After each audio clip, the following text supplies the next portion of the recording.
क्या कभी ऐसा हुआ है कि आप टॉप शेल्फ से कोई चीज़ उठाना चाह रहे हैं तो आपके शोल्डर में पेन हो रहा है, या फिर आप शर्ट पहन रहे हैं या कंघी कर रहे हैं तब आपके कंधे में दर्द हो रहा है? अगर ऐसा है तो हो सकता है कि आपको फ्रोजन शोल्डर हो। तो इस वीडियो में हम देखेंगे कि फ्रोजन शोल्डर क्या होता है, इसके कॉजेज क्या हैं, सिम्टम्स क्या हैं और हम इसको ट्रीट कैसे कर सकते हैं। Hello everyone, I am doctor Insha, physiotherapist. Welcome to my YouTube channel movement. इस चैनल पे आपको बहुत सी फिजिकल हेल्थ से रिलेटेड वीडियोस मिलेंगी, तो इस चैनल को सब्सक्राइब कर लें ताकि ऐसी वीडियोस आपको मिलती रहे। तो अब हम देखेंगे फ्रोजन शोल्डर होता क्या है। फ्रोजन शोल्डर को मेडिकल टर्म में एडहेसिव कैप्सुलाइटिस कहते हैं, और हम अपनी आम जुबान में कहते हैं हमारा कंधा जाम हो गया है। ये एक ऐसी कंडीशन है जिसमें हमारे कंधे में दर्द होता है, स्टिफनेस होती है और मोबिलिटी कम हो जाती है। ये तब होता है जब हमारे शोल्डर के सराउंडिंग का स्ट्रक्चर, जिसको हम कैप्सूल कहते हैं, वो थिक और टाइट हो जाता है और उसकी इन्फ्लेमेशन हो जाती है, जिसकी वजह से हमारी डेली एक्टिविटीज करना बहुत मुश्किल होती है हमारे लिए। फ्रोजन शोल्डर की बेसिकली हमारे पास 3 स्टेजेस होती हैं। नंबर 1 फ्रीजिंग स्टेज, नंबर 2 है फ्रोजन स्टेज और नंबर 3 पे आता है थॉइंग स्टेज।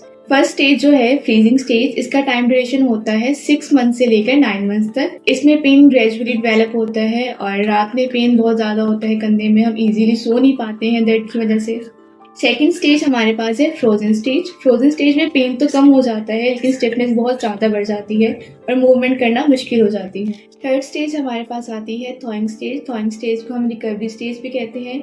इसका टाइम ड्यूरेशन हमारे पास 6 मंथ से लेकर 2 ईयर्स तक होता है। कुछ लोग 6 महीने में रिकवर हो जाते हैं और कुछ को 2 साल लग जाते हैं। इसमें हमारे सिम्टम्स सबसाइड हो जाते हैं, पेन कम हो जाता है, स्टिफनेस कम हो जाती है और मोबिलिटी इंक्रीज हो जाती है। अब हम फ्रोजन शोल्डर के कॉजेज और रिस्क फैक्टर्स देखेंगे और देखेंगे कि फ्रोजन शोल्डर किन लोगों में हो सकता है।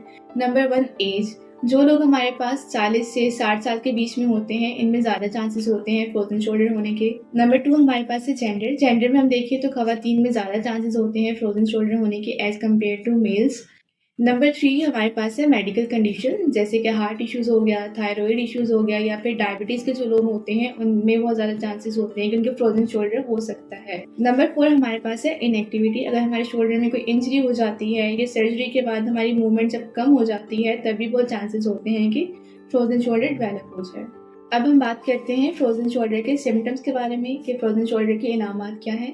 फ्रोजन शोल्डर हमेशा ग्रेजुअली डेवलप होता है। इसकी मेन 4 सिम्टम्स है हमारे पास। नंबर 1 है परसिस्टेंट पेन, मुसलसल दर्द रहता है हमारे कंधे में, हमारी अपर आर्म में। और सेकंड नंबर पे आता है नाइट पेन, रात के टाइम बहुत दर्द होता है कंधे में, हम इजीली सो नहीं पाते हैं। नंबर 3 पे हमारे पास आता है स्टिफनेस, हमारा कंधा जाम हो जाता है, मूवमेंट्स करने में मुश्किल आती है। Number 4 limited range of motion. जब हम अपने बाजू को कमर की तरफ पीछे लेके जाते हैं, ऊपर उठाते हैं या रोटेट करते हैं, तब हमसे मूवमेंट्स नहीं हो पाती हैं।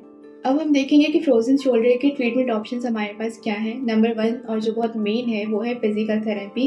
इस पे हम डिफरेंट एक्सरसाइजेस और स्ट्रेचेस कराते हैं पेशेंट को, ताकि उनकी मोबिलिटी इंक्रीज हो, उनकी पेन और स्टिफनेस कम हो सके।